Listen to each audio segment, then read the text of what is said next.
Test পরীক্ষা শেষ। School থেকে আসার সময় স্যার বলল, কাল থেকে তোমাদের ক্লাস হবে না, কোচিং হবে। বাড়ি আসলাম, স্কুল ড্রেসটা খুলে যত্নে রাখলাম, কারণ আমাদের সেই স্কুল ড্রেসের রুলসটা আর নেই।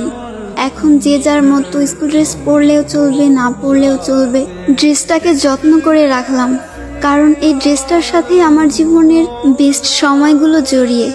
The end of SSC batch. স্কুলে যাওয়ার জন্য কত বাহানা, কত অজুহাত খুঁজতাম। ক্লাস 8-9-এ ওঠার পরে এমনটা ভাবতে লাগলাম, এই ভালোর সময়টা যেন কখনো না ফুরায়। স্কুল থেকে যখন একসাথে বাসায় ফিরতাম, শেষ হয়ে যেত রাস্তা, কিন্তু ফুরতো না আমাদের কথা।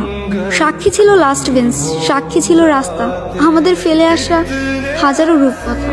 ফাইনালি চলে আসলো বিদায়ের সময়। স্কুলে প্রথম দিনটা আর শেষ দিনটা একই ছিল। চোখে জল ফেলেছিলাম 2 দিনই, কিন্তু কারণটা ছিল একেবারে আলাদা। একটা যাবার আনন্দ আর একটা বিদায়ের ব্যথা।